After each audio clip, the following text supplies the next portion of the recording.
Okay, so this week we are diving into contraction techniques and specifically more looking at, I guess we would call it our part one, because we're going to spend some time going over different types of contraction techniques. And this is something I really want you to master throughout this 12-week journey is the different ways we can use the flexibility contraction techniques and the best scenarios to use them.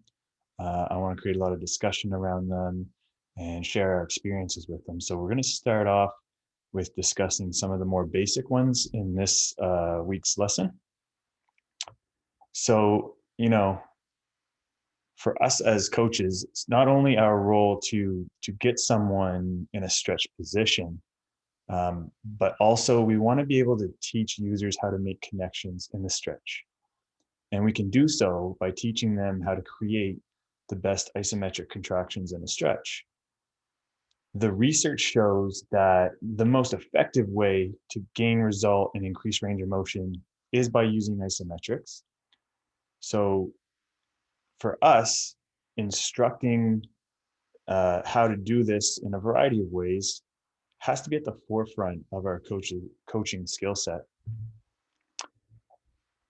Now, there are many, many methods in flexibility contraction techniques. Like if you were to do a search, you're going to see a lot of them.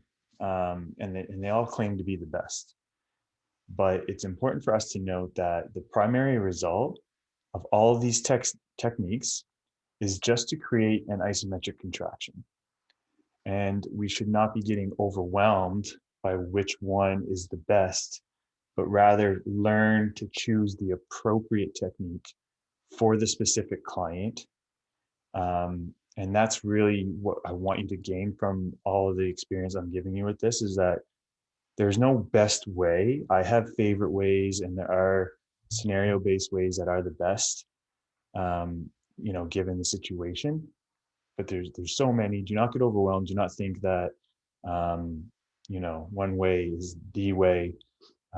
We just want to get really good at creating isometric contractions for our new users, for our advanced users, and experimenting a little bit with the different ways that we can do so. So for this week's assignment, I'm going to present two techniques that I want you to experience and share your learnings and create some discussion in the group. So the first one is one of Thomas Kurz protocols. And Thomas Kurz is the author of Stretching Scientifically. He's a pioneer in flexibility training. If you haven't read his stuff, specifically Stretching Scientifically, then you really need to get in that. And he played a big role in advancing isometric training for flexibility and bringing it more to the forefront as something that we need to get really good at and understand. He used a few different types of methods for isometric contractions, and you can review more of that in detail in one of the support calls that I did, range support. It was called Time Under Tension Methods for Range. So you can go into the platform under Real Movement Live and you can review that and you can get a little more insight into some of the other techniques. But for the sake of this week's lesson, this is the method that I want you to try, one of his methods. And I've used this one a lot myself and with other people. Does work really well. And what it does is it introduces intensity in flexibility. And we do want to introduce intensity. And that's something that is very overlooked when we start getting comfortable into a stretch. And, we do want to be passive and create some passive, relaxed kind of positions and get people comfortable. But then if we are going to make charge towards better progress, we need to find best ways to introduce intensity. And that's why I really like this technique. So step one, you stretch to your max range. So we're going to focus more on preparatory range exercises because stretching to your max range would be more advanced if we were doing it in the higher intensity positions. But we are going to encourage going to that max point rather than settling into the stretch. Once you get there, you create as much isometric tension in the stretched muscles as possible, and you hold until you feel like you're starting to feel some fatigue or Kurz actually just calls it hold till you feel spasm in the muscle. So you try to hold it for a period of time. If you're tensing properly and you're getting the right contraction, like ramping to a high intensity, then 30 seconds might be the right time frame for you to feel that. Once you feel that point, you decrease the stretch for 5 to 10 seconds. And then the last step is increasing the stretch again to that max range, whether it's the same or greater, and then tensing for max time. And Kurz actually says in Stretching Scientifically that max time can go upwards to 5 minutes. He's pushed people to hold the stretch for. But for the sake of this week's assignment and lesson, I want you to just feel like you're pushing that hold time. And again, that hold time is under contraction, under an isometric tension. So we are tensing the stretch muscles for that entire period. So this is a really good method for teaching in the intensity in a stretched position. So this is the first one I want you to try. The second one is the contract relax method. And this method is more popularized by Kit Lachlan and the stretch therapy crew. And it's kind of a take on PNF style stretching, but more manually individual. It's not supported by a partner. It's not partner assisted. And this technique is more of a relaxed approach to move deeper into a stretch. So it works really well with preparatory range work when you're introducing a new user to stretch positions and going deeper into those stretch positions. In the higher intensity range positions, that would be, a technique that we would be using as more of a static passive approach to going deeper in these greater ranges rather than the active positions.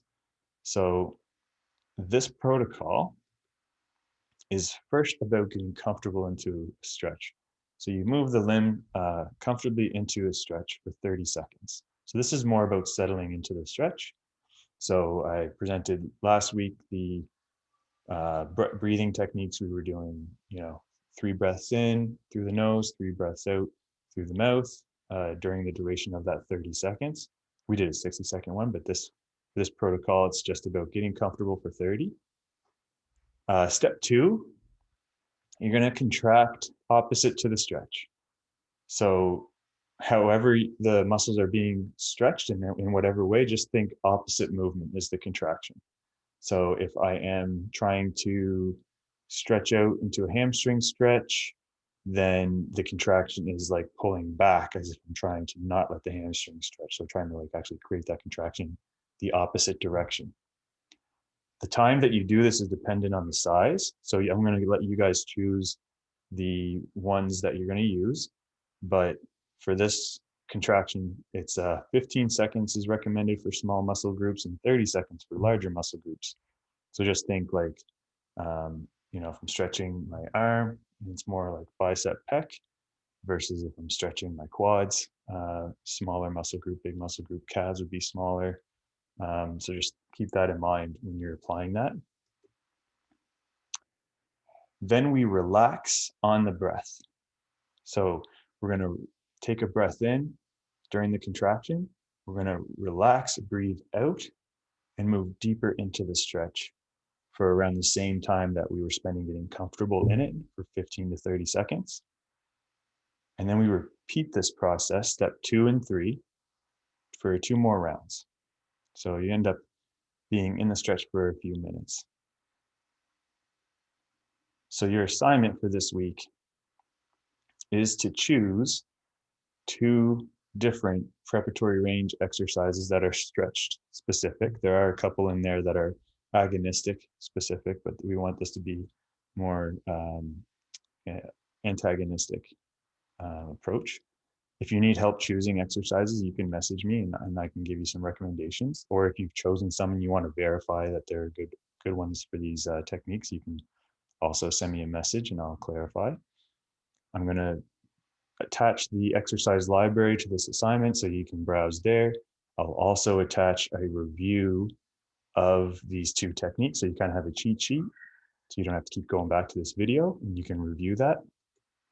And what I want you to do is apply both of these techniques, but I want it to be on separate days so that there's no effect on one technique to the other in the same session, because that might happen. So I want you to, on a Monday or whatever day, perform the Kurz max ISO, and then a couple days later, perform the contract relax. Take notes on both days.